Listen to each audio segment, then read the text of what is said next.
Shall we begin? Why not? Welcome to FrankieSense More. It's like she's got a whole lot of goodness for you with a little bit of sass. Frankie, did you just say... She sure did. Not to mention, along with... Whoops. Join us now as Frankie Picasso and her new co-host mix it up with authors, musicians, and interviews with world-changing people. Let's begin, girl. Okay, let's begin now, because it only makes sense. And welcome to FrankieSense More. Boy, do we have a terrific show for you today. Kind of sounds like somebody's rolling dice. Is somebody in Las Vegas? I don't know.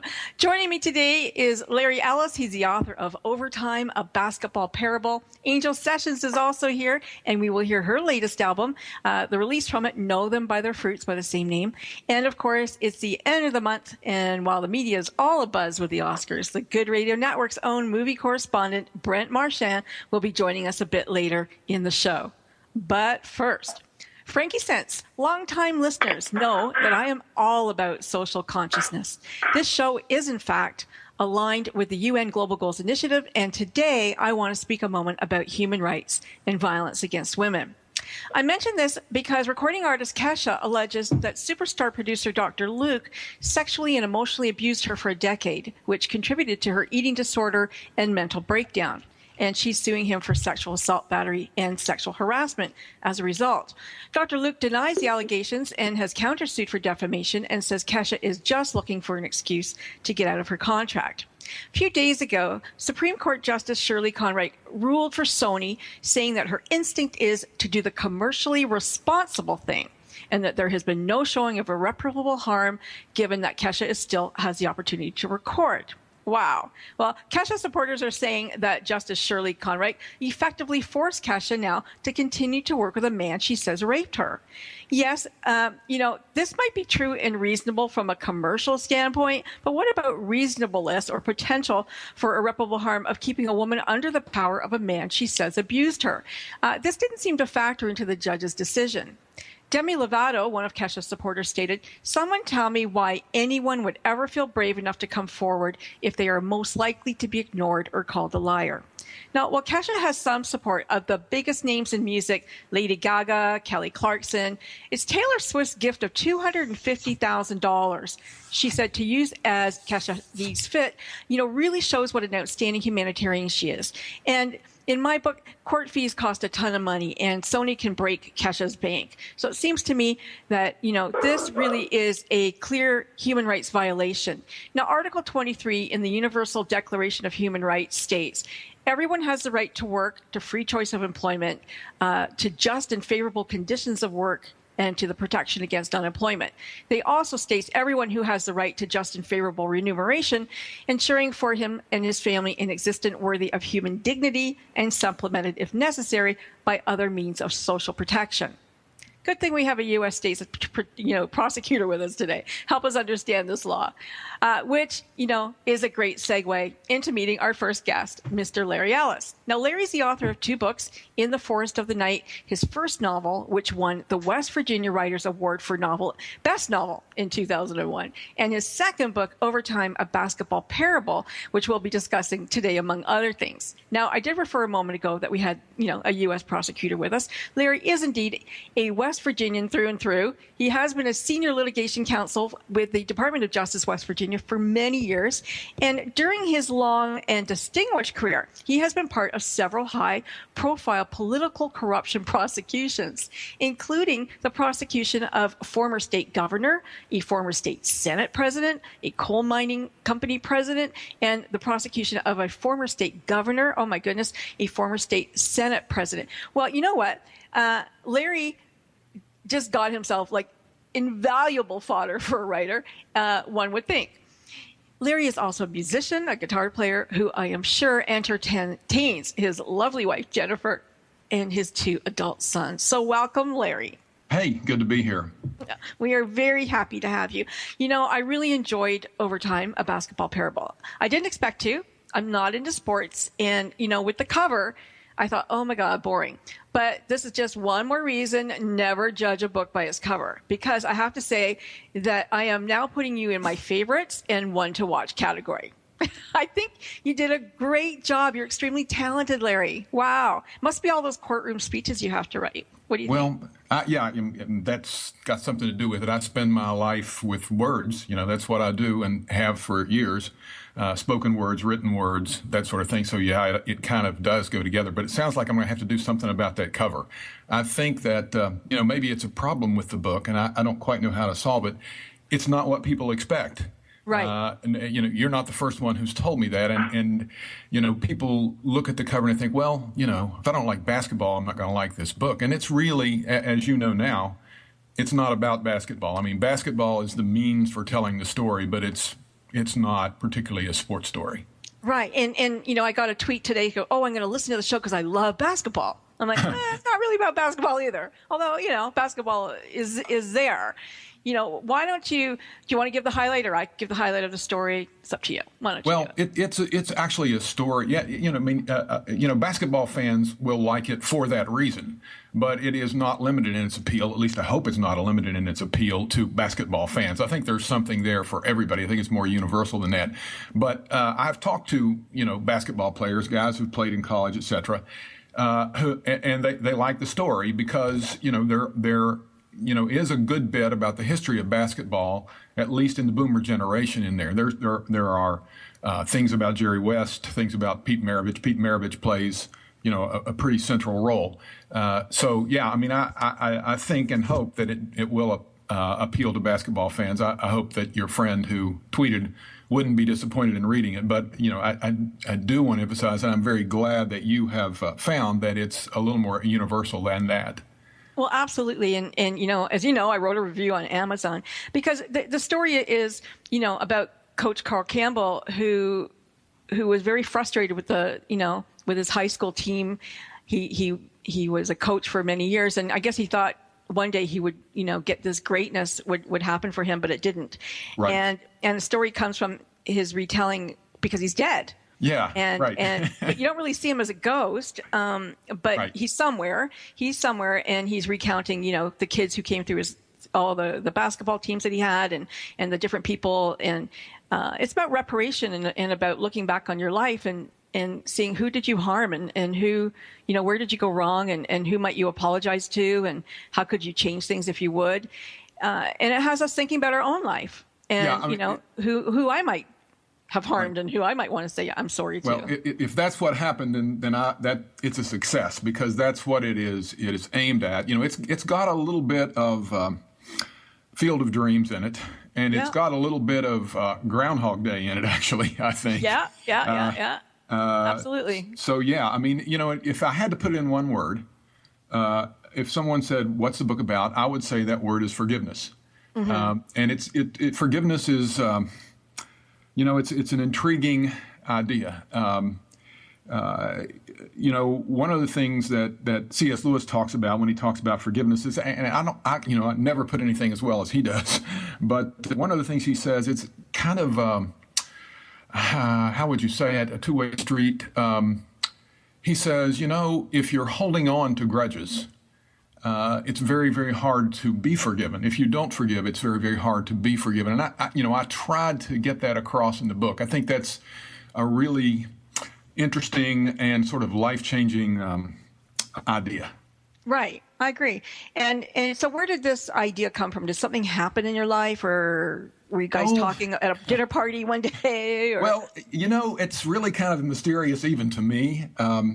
I think if I would have to, try to trace the route of the development of the story, it's a very long road.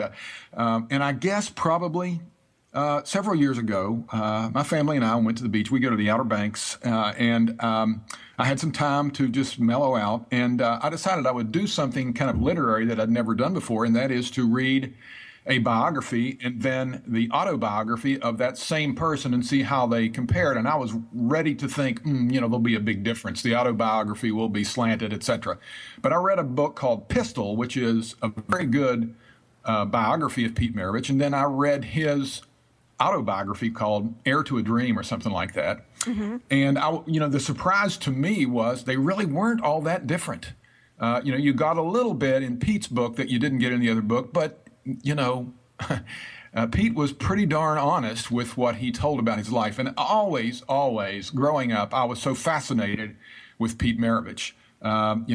He's a little older than me, and he was the guy in my generation, the magician with the basketball, the guy everybody wanted to be like. Right. And, I was fascinated with that. And, he's still the all-time leading scorer. Is that right? Yeah, he's still the all-time double C NCAA division scorer with 3,667 points scored at an average of 44.2 per game. Okay, and here's the other thing you got to think about when you think about that. When he played, there was no three-point line. Right. And he was a long shooter. There are great stories about him. Anyway, I almost forgot to tell you this. I was talking with my pastor when I was writing this book. And I was talking to Pete Maravich. My pastor's about my age and played high school ball. Okay. And he said, do you remember a guy? And he told me his name. And I said, no, I don't remember that guy. He says, well, he came to church here for a while. He was very sick, and he died about a year ago. I said, oh, well, okay. He said, that guy was a basketball star. He was a basketball star and played at Clemson and actually knew Pete Maravich. And he told me a story about his interaction with Pete Maravich when Pete was about 8 years old. And that's in the book. So that's in the book. That's true then. There's a true story about Pete Maravich in the book that no one has heard anywhere else. That's fantastic. Well, we got about a minute to break. And I was going to ask you about that because you did say there's something in the book about Pete Maravich that nobody else has ever written. So now we know. But you don't know until you've read the book. I know. Right. And Larry knows. We're not going to give it away. We're not going to give it away. You're going to have to read the book. Buy the book and read the book. And, when we come back, I know that music has inspired you. I saw your videos on YouTube, and I know that you're really excited also to meet Angel and see what she's all about too. But I want to talk about the book just a little bit more. We got, we're going to go to break. So listen, don't anybody go anywhere because we are going to come back very, very soon. Speak again. I can't even talk today. Speak to Larry Ellis, speak to Angel Sessions, and Brent Marchant is coming up. I am your host, Frankie Picasso, I think, and we're coming back in just a moment. No, we're just getting warmed up. FrankieSense and More will be right back after we pay the bills. Congratulations on being the proud owner of an adorable, soft, cuddly, sweet-smelling, smiling, cooing, hungry, tired, gassy, screaming little bundle of joy. So now what? Where's the owner's manual for this thing? Where are my instructions? Right here. It's Baby and Toddler Instructions with Blythe Lipman on TogiNet.com. Infant care specialist Blythe Lipman has worked with babies for over 20 years and works extensively with new parents, providing workshops, in-home visits, tips, and daily phone calls to ease those frazzled nerves. With Baby and Toddler Instructions, you can get the advice you need on how to survive and enjoy your baby's first year. For more information on Blythe and how she can help you, go to babyinstructions.com. From 32 ways to stop a baby from crying to 14 ways to get a baby to eat and so much more. It's Baby and Toddler Instructions with Blythe Lipman on TogiNet.com. It's the Fitness Minute with fitness expert Annette Hammond. Now that the weather is colder, many exercisers have taken their outdoor walk or run indoors to the treadmill. There are so many advantageous things about working out on the treadmill, but the two that stand out are intervals and hills. Most treadmills have programs that increase the speed and or incline of the treadmill, so you can get a great workout without even thinking about it. The treadmill does the work for you. Walking up steep hills is excellent for fat burn and heart conditioning. Since I live in Dallas, Texas, and it's mostly flat, it's difficult to find hills outdoors, so the treadmill workout that inclines and declines is perfect. During these cold winter months, I encourage you to try a treadmill workout and challenge yourself in ways that you can't when exercising outdoors. For the Fitness Minute, I'm Annette Hammond.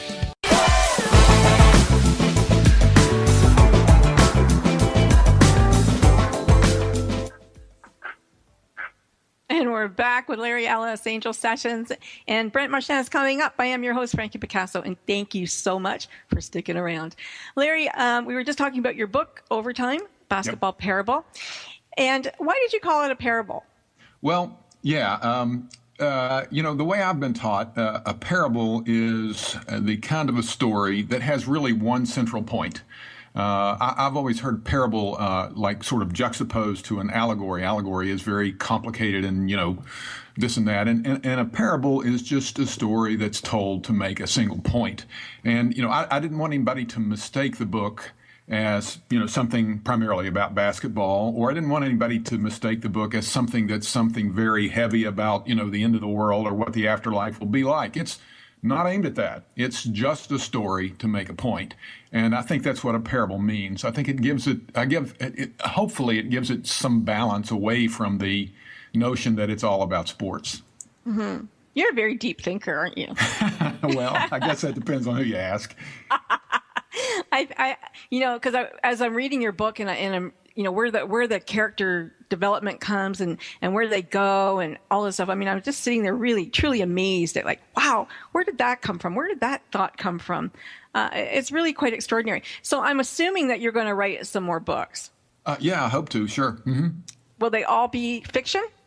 Yeah, probably. Yeah, that's probably what I'll do. I don't imagine I'll write any nonfiction. No. You don't think that you'll write about any of those high-profile cases? No. I think that's something that's been done. And the cases I prosecute. You prosecute people. Right. And they pay their way, they pay their dues, they pay their debt to society, and then by golly, leave them alone. Right. It's fascinating, though, to me how what people will do. Human nature is fascinating. I think we all.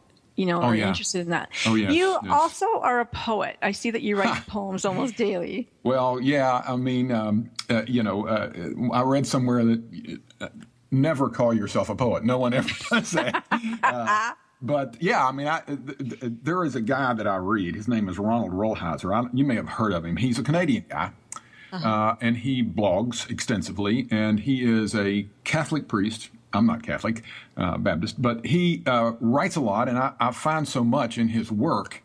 And one of the things he writes about is creativity, and he writes about aging. And he quoted a guy. I can't remember the guy's name. I should have written it down before I came on. And he said, after you turn 50 years old, you ought to write a poem every day. You're old enough. You're wise enough.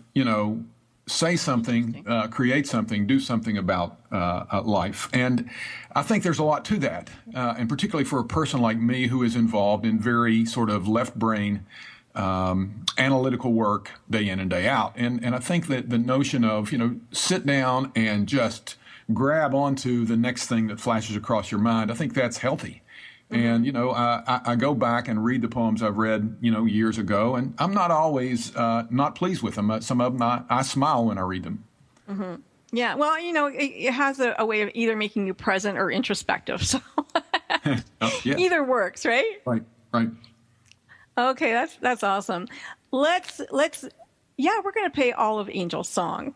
Guys, all of it. Let's bring Angel on, and then we can play her song, and then we can talk to her a little bit more. Angel Sessions is here, and she has a guardian angel in her friend Danko, who's from Croatia, because he reached out to me via Twitter, and he said, I have to have Angel on my show. So I clicked the link, and voila, LEC. She's here. She's been singing for a very long time, and what a beautiful voice she does have. I read, Angel, that you wrote or said, I've always had a love and passion for singing ever since I was a little girl. Touching the lives of others through my music inspires me to continue my journey for God's glory until the end. Have you always been Christian? I couldn't say when God saved me, but I just know that He's always laid on my heart.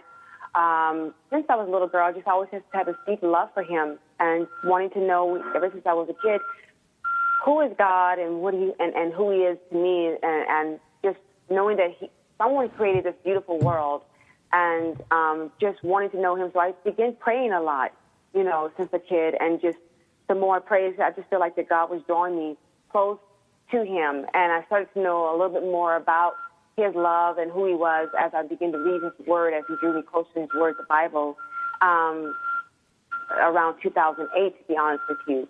But ever since I was a little girl, I just knew that I started singing since I was 6 years old. And my mom used to come into the room and peek and watch me sing, because I was this little shy girl who never wanted, anyone to know that I could sing or whatever. I used to watch all the cute commercials on TV and sing along with them.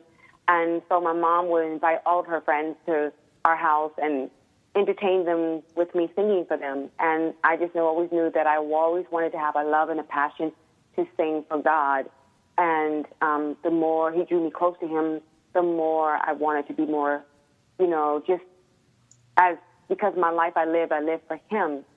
And without him, I'm nothing. And just always wanted to continue to desire. I have such a love for people. And just, as God will work in my heart through my music to touch the lives of many people through my songs. That's great. Angel's had 18 or more years, at least in this music, well, a lot more since she started at 6, but in the industry itself, a little bit, about 18 years, a very prolific career. She just released her 9th album, Know Them by Their Fruits. And obviously, Angel, is proven, because she really is here to stay. She's proven that with all of the music that she's put out and laid out there into the world. She's a well-rounded singer, songwriter, producer. She was formerly signed to both Ichiban Records and Volt Records, where she released her first album, Introducing Angel Sessions, in 98 and Love Ride in 99. And previous to being signed to her label, she also traveled to Guam, performed at the Grammys party and in LA, and she also played in some of the same venues as the notable James Brown. She sang on 2 songs with Maurice White of Earth, Wind & Fire fame, on 2 of his tracks, and she's traveled with Mary Wilson of the Supremes for 2 years as her backup singer before she crossed over to gospel. And her 8th album, Songs of Comfort, which she put out last April 2015, had a standout single entitled Don't Let Go, which was nominated for 8 awards, won the Academia Music Awards in November 2015. Wow. I mean, you're doing great. What can we say? We're going to hear your song, Know Them by Their Fruits, which is the title song from the album, Know Them by Their Fruits. Let's play that, and then we'll have a chat about it. Drop it. Ready? All right. All right. I got something for you. Ready? All right. All right. I got something for you. Ready? All right. All right. I got something for you. Ready? All right. All right. I got something for you. I am the vine. You are the branches. He that abide within me, and I in him. The same. Bring it much fruit. For without me you can't.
That was Know Them by Their Fruits, Angel Sessions. Angel, where did that song come from? I recognize it as a Bible quote, but where did that come from for you? Yes. Well, because of the scriptures, I like to always use scriptures in my songs that God has blessed me to write because I never know who God has elected to save. So the music was composed by the platinum producer Antonio Tizon Street, who has worked with many mainstream awesome recording artists, Mary J. Blige, Biggie Smalls, and R. Kelly, just to name a few, and he created that track, and I loved it. So I wrote to that, and I wanted, of course, my writing is why I call myself an urban gospel recording artist, because my music, it still has that hint of R&B. It definitely has a hint of R&B. But definitely the message of Christ, in it. And so the Know Them by Their Fruits is pretty much, even the scriptures and that God has written, that we should know them by their fruits, because there's many of the people who may believe it to be saved, but their lifestyle, you will know what comes out of their mouth is not what corrupts us, that goes into us, but what comes out of our heart. So, and God's fruits, which is love, joy, peace, long-suffering, gentleness, meekness, faith, temperance, are those who God has truly saved. They will bear his fruits, and you will know them, because of how we live our lives. Not always what you say, but sometimes just living your life that could touch the life of someone else. Right. Yeah, it's beautiful. Yeah. Oh, wow. Thank you.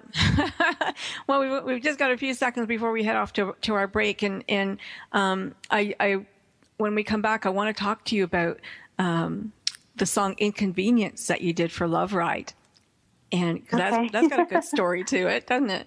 That's pretty exciting. Yes. Angel Sessions, you just heard her from her new album, Know Them by Their Fruits, just came out January.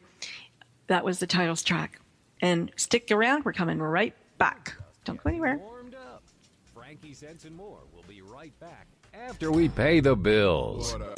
It's the Fitness Minute with fitness expert Annette Hammond. What should you invest in as far as workout equipment is concerned? My answer is simple. Invest in a good pair of exercise shoes. The shoes that you wear for exercise can really make a difference for your body.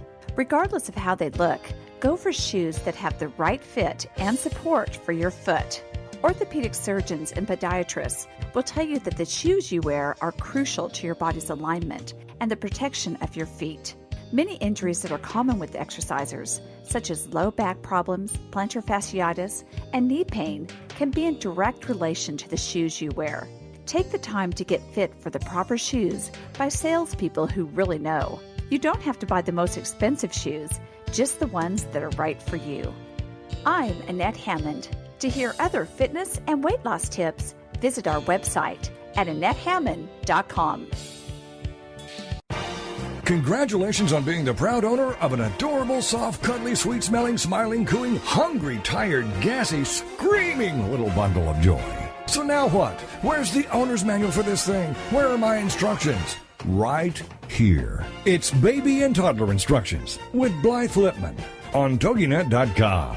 Infant care specialist Blythe Lipman has worked with babies for over 20 years and works extensively with new parents, providing workshops, in-home visits, tips, and daily phone calls to ease those frazzled nerves. With Baby and Toddler Instructions, you can get the advice you need on how to survive and enjoy your baby's first year. For more information on Blythe and how she can help you, go to babyinstructions.com. From 32 ways to stop a baby from crying, to 14 ways to get a baby to eat, and so much more. It's Baby and Toddler Instructions with Blythe Lipman on TogiNet.com.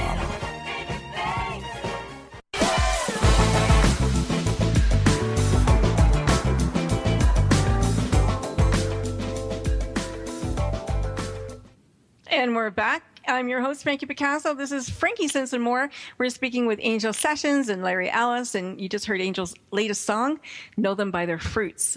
And Angel was an R&B artist, crossover to pop. She calls it urban gospel. I'm sorry, crossover to gospel. It's urban gospel, which is kind of cool.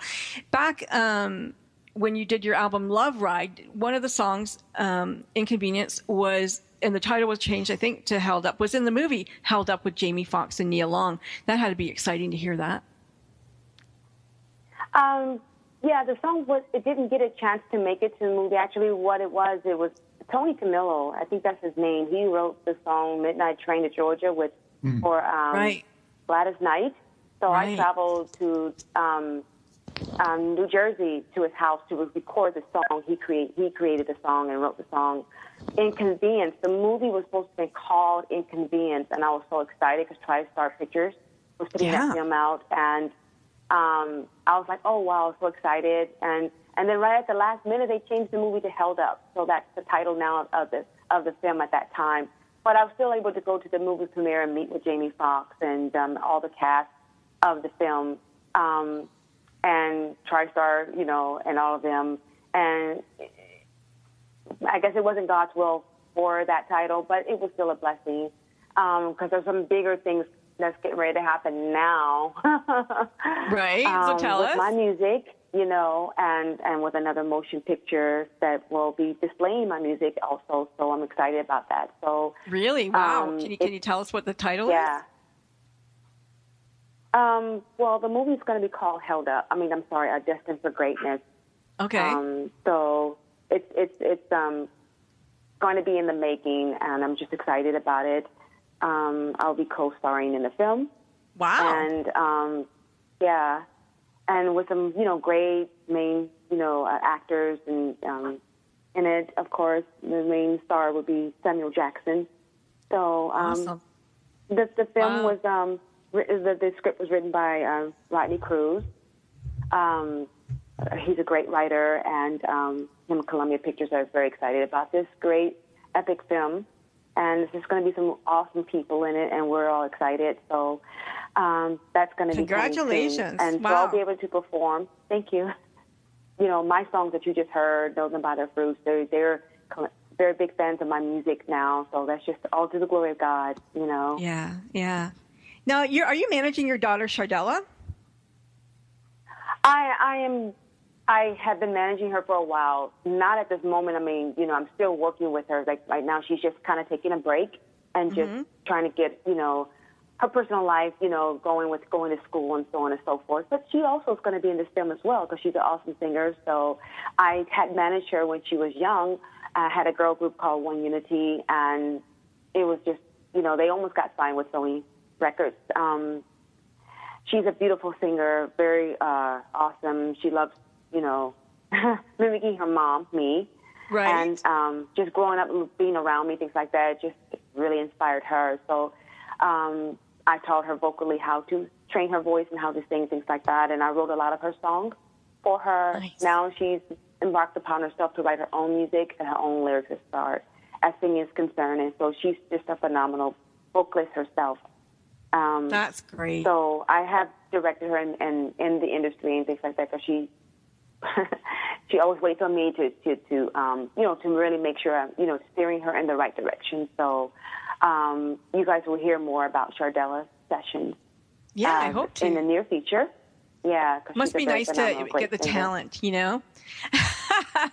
It's like, yeah. how come we didn't get the talent come down to us or something? But yeah, Larry, I know that you're a big fan of Angel now. Mm-hmm. Before the show, I hadn't heard of her, but as soon as you told me about her, I looked up her music and listened to her stuff.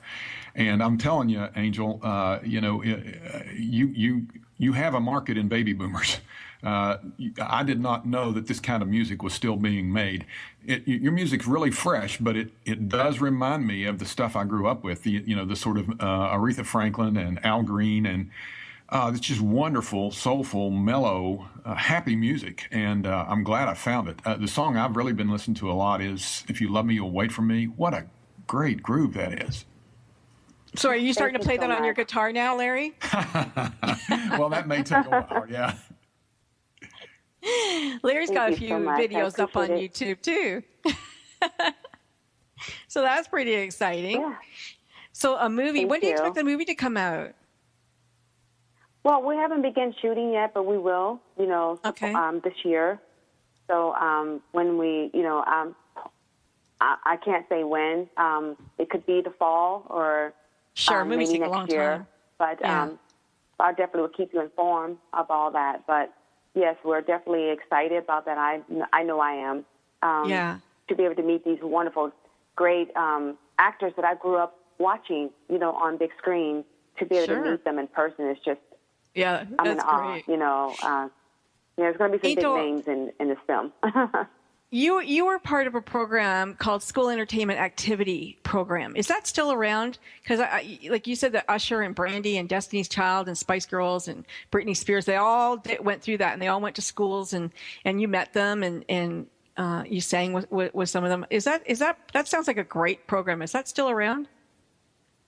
I'm not sure. I think the last time I heard about them, they were like 2008, 2009. So I'm not sure if they're still doing it or not. But during the time I was doing it, this was like the late 90s, 1999, with my Love Light album. And I was marketing and performing at all the schools in Los Angeles, California for all the kids, during their break. And it was just a wonderful experience, of course, to be able to see the kids, their smiles on their faces, when you're performing, your song to them. And I will always open up with a rendition of Whitney Houston, I Will Always Love You. She's one of my favorite singers.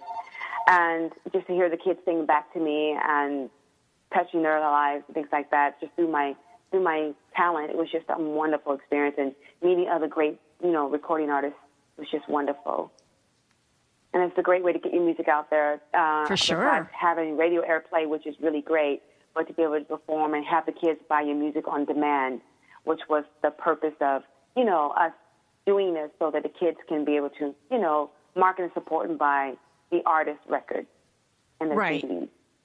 It's nice that they can just buy a single, too, that they can just go and buy something that they want, affordable when they want it. Like, that's pretty cool. Mm-hmm.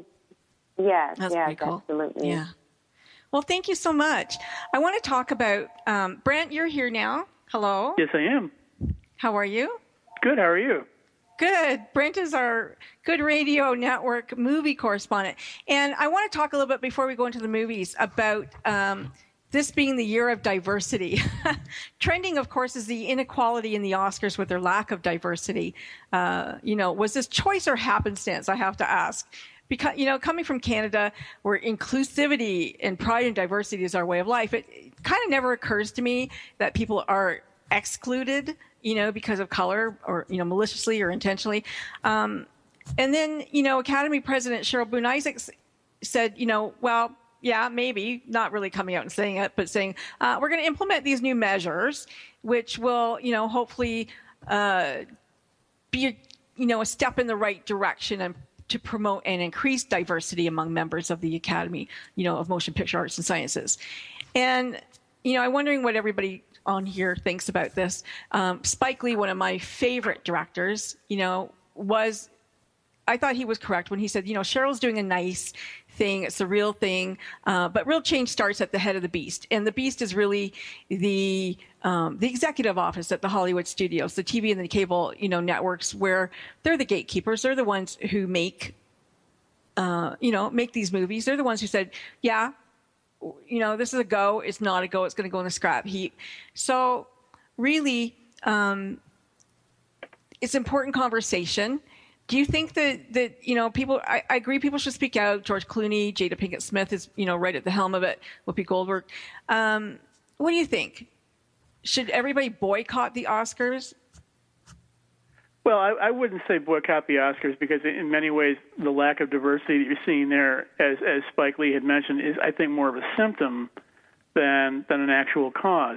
As you say, if the productions aren't coming out to begin with to feature minority artists, then there's really nothing to nominate, and that's kind of unfortunate. And in recent years, certainly the number of films that have featured minority artists has been pretty limited. Now, it's true that there were some specific cases where there were, I think, snubs against certain people. This year, certainly Will Smith's performance in Concussion was Oscar-worthy. Certainly Idris Elba in Beasts of No Nation, and his co-star, the young boy, his name escapes me at the moment, but those were certainly performances that yes, should have been recognized. The same thing kind of happened last year when the movie Selma really only received, I believe it was 2 Oscar nominations, and was way deserving of far more than that. Yeah, absolutely. Absolutely. So, yes, I mean, there certainly is room for improvement in the nominating process, but like I said, if you don't have the material to choose from in the first place, it's hard to come up with nominees that are going to be part of the field.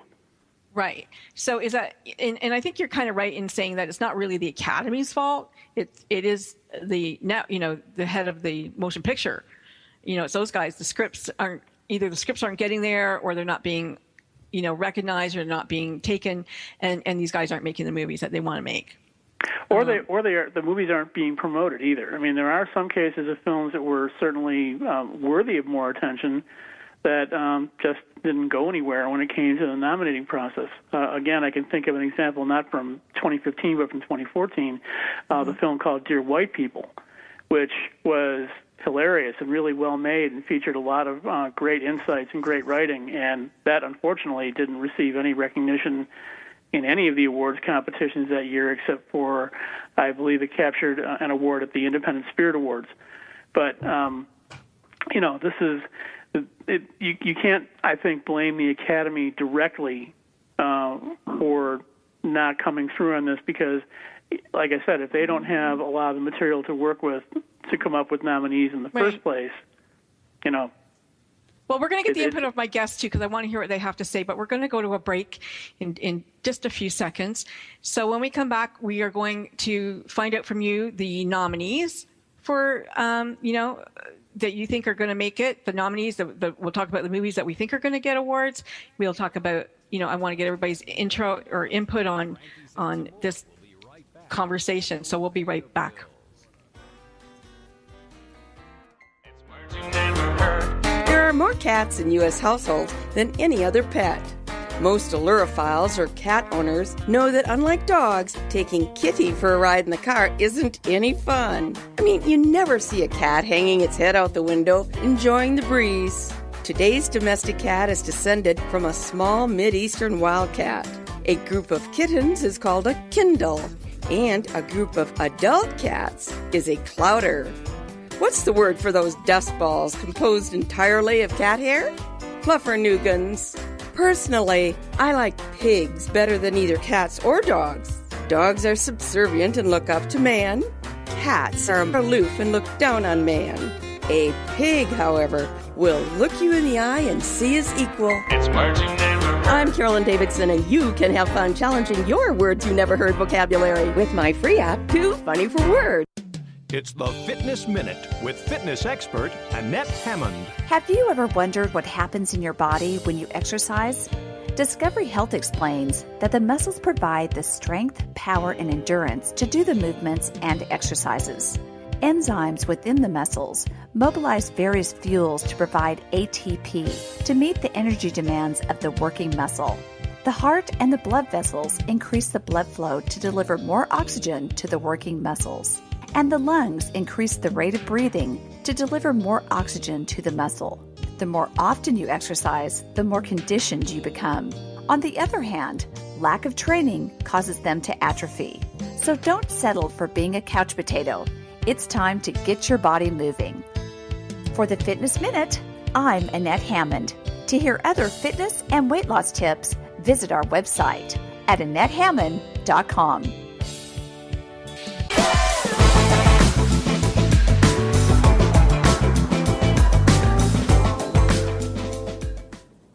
Hello, everybody, and thank you for coming back. I am your host, Frankie Picasso. We have Larry Ellis, we have Angel Sessions, and right now we're talking to our own movie correspondent, Brent Marchant. Hi, Brent. Hi, how are you? I'm great. So, is everybody thinking of their favorite movie? I hope so.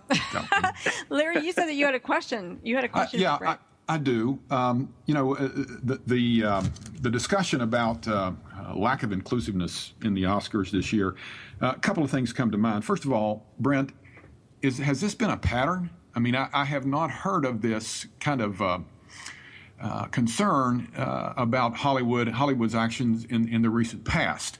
And when I think of forces in the society or institutions in the society that are pro-inclusion and that sort of thing, I think Hollywood's right at the top. That may be naive of me, but is this a pattern, or is it just something that happened this year? Because if it's just something that happened this year, that could just be a statistical anomaly. No, it's not just this year. It has happened in the past. It used to be quite an issue a number of years ago. And then Hollywood seemed to be getting better about it for a number of years. But then beginning again in 2014, that's where the issue really kind of reared its ugly head once again, and it continued over again into 2015. So, yeah, it does pop up from time to time. And the inclusion issue, actually, it's related to more than just minorities. It's also included to gender-based issues regarding women. I remember a number of years ago when Barbra Streisand directed The Prince of Tides, there was quite a kerfuffle about that because the film, I believe, was nominated for Best Picture, but she was not nominated for Best Director. And a lot of times those two categories often go hand in hand.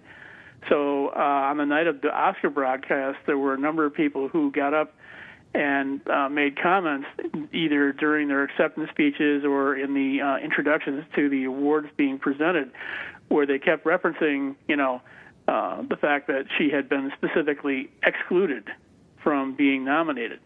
So, yeah, it's not entirely a new issue. It does come up from time to time. Well, last year, Patricia Arquette, she used her acceptance speech to shine the light on gender pay gap. Meryl Streep, who has won 3 Oscars, still continues to earn less than her male counterparts. And Jennifer Lawrence and Scarlett Johansson were the only 2 women to be listed in the Celebrity 100 list of Forbes top paid celebrities, which is pretty phenomenal. I mean, Meryl Streep, nobody has her talent, as far as I'm concerned.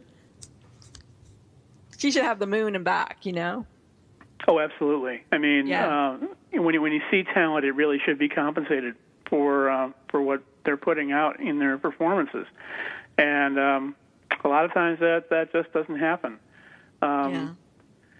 It's there are a number of performers who like to work with certain directors, like Woody Allen, who's known for not paying particularly well, simply because they want to have the opportunity to work on a quality project. Right. The big studio jobs are a lot of times taken simply because they pay well. But when actors consider looking at items they want to put on their resume to show off their talent, they will look to these smaller projects, which they know they're not going to make very much money at, but they know that these are likely to produce awards and greater recognition and so forth. Yeah. Angel, do you like the movies?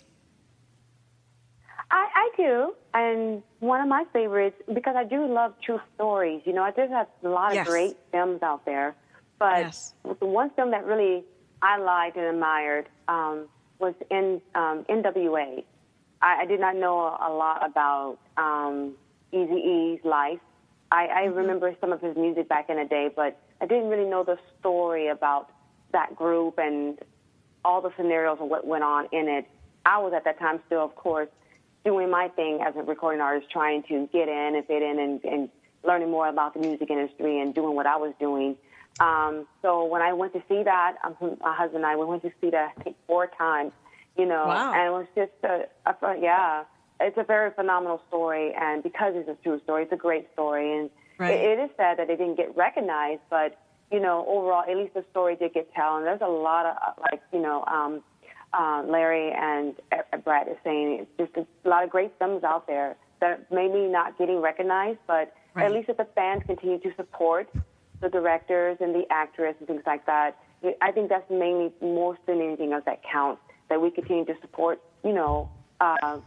these people that do great films and great acting, things like that they deserve. I always get really upset that all the really great movies, the ones that I think are going to be great movies, like the smaller projects that you spoke about, Brent, they don't play at traditional movie theaters. You have to go to some out-of-the-way, kind of crappy time playing 10 o'clock at night. And some smaller markets, they don't play movies. At all. One of the criticisms of the Oscar broadcast in recent years has been the fact that a lot of people have said, I haven't heard of any of these movies that they're nominating. So why should I watch the awards? And when they represent smaller projects that don't play either widely or in some markets at all, it's hard for viewers to get to see them. Right. And it's unfortunate because I want to see them. Let's talk about some of the top movies. I mean, you've got a top movie up there right now that I know I'm going to download from Amazon because I can't wait to see it as soon as they release it. A foreign film. And I know that it's one of the ones that you're going to talk about. Yeah, one of the current films I want to talk about is a Hungarian film called Son of Saul, which is nominated for the Best Foreign Language Oscar. It's from Hungary. It's a very powerful film, and it's also one that's rather difficult to watch. Right. It follows the story of a concentration camp resident who does whatever he can to try and provide a certain amount of humanity in a setting not exists. He is looking to provide a proper burial for a young boy who, like his last chance at dignity, and he has to go through really some amazing challenges in order to be able to try and pull this off. And the camera is focused exclusively on the lead character all throughout, so you get to see every reaction he has to every atrocity that's going on around him. It's a movie that really has a very strong gut reaction when you watch it, so it's certainly not for everybody. Right. But for those who are inspired by the idea of someone trying to preserve humanity where none exists, it's a really inspiring film to watch. And it gives you, and I haven't seen the film, but I could just imagine that when you look at that film and you think about somebody like a Viktor Frankl who comes out of that and still says, yeah, life is positive and great and we have to make the best of it. Like, it's amazing that somebody can leave there and be that kind of person. It really is. And that's one of the things that sort of distinguishes this from a lot of other films that have been made about the Holocaust, and the fact that it does have a very strong underlying sense of hope running throughout the story, which, again, is something that many films that explore this particular subject don't do. Yeah. Boy in the Striped Pajamas was still one of my favorites, so it was a really great film. Okay, let's see. Who's up? Or Trumbo? Oh, Trumbo. I love Trumbo. It's a film that explores the life of a blacklisted Hollywood screenwriter back in the 1950s because he dared speak out against the increasingly conservative government that was in place at the time. And he ended up having to come up with some very clever ways to figure out how to get his work into production when nobody would hire him. And he ended up being very strongly vindicated in the end, not only for his artistic achievements, but also for his defense of the First Amendment and the right to free speech. Really terrific performances by a wonderful cast. Bryan Cranston, in particular, really upped his game as an actor in this film. He is nominated for an Oscar for Best Actor. Personally, he would be my choice to win. I don't think he's going to, but it's a really wonderful movie. Is that Dalton Trumbo? Yes. He wrote Johnny Got His Gun? I believe so, yes. And he also... That's a great book. 30 Seconds Over Tokyo and Exodus, and really a wide range of movies. And then Matt Damon's up for The Martian.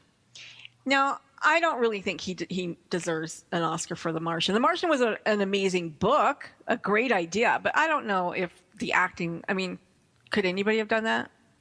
I kind of think so. I mean, with Matt Damon kind of playing Matt Damon, he's a good actor, but he's kind of limited in his range. So I don't really quite understand how he ended up getting nominated for it. But he did. Wow. Oh, we've only got a couple minutes, 3 minutes, Brent. So I'll let you take it away. Go. Okay. Well, in the big 6 categories, which are Best Film, Actor, Actress, Supporting Actor, Supporting Actress, and Director, I would say most of the winners, I think, are pretty determined at this point.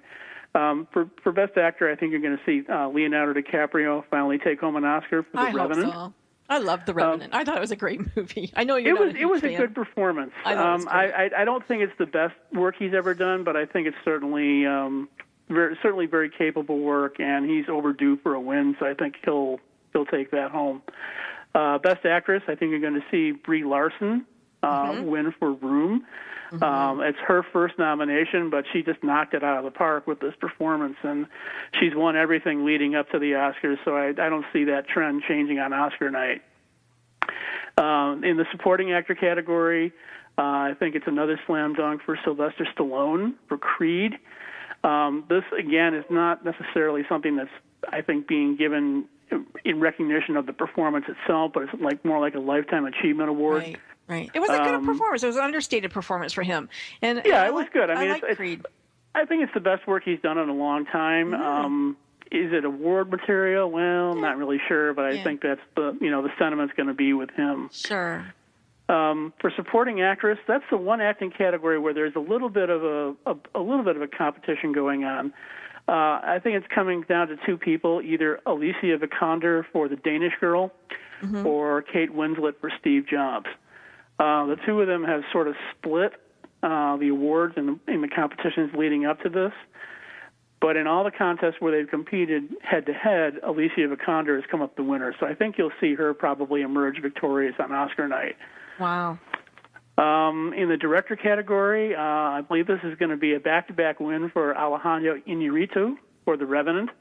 He won last year for Birdman.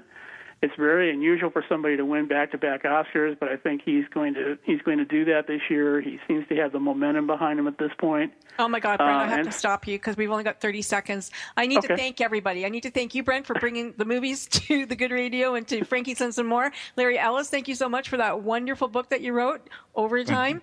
Thank you. And Angel Sessions, thank you so much for the beautiful music that you put out to the world. And thank you all for being my guest today on FrankieSense and More. I love you both. Thank you. And thank you. We will see you again next week. Thank you. And thanks to my producers in the background there. Take care, everybody.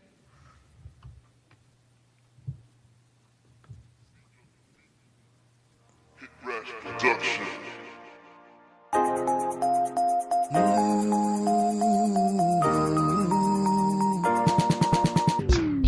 She not you, she the one way to turn my world.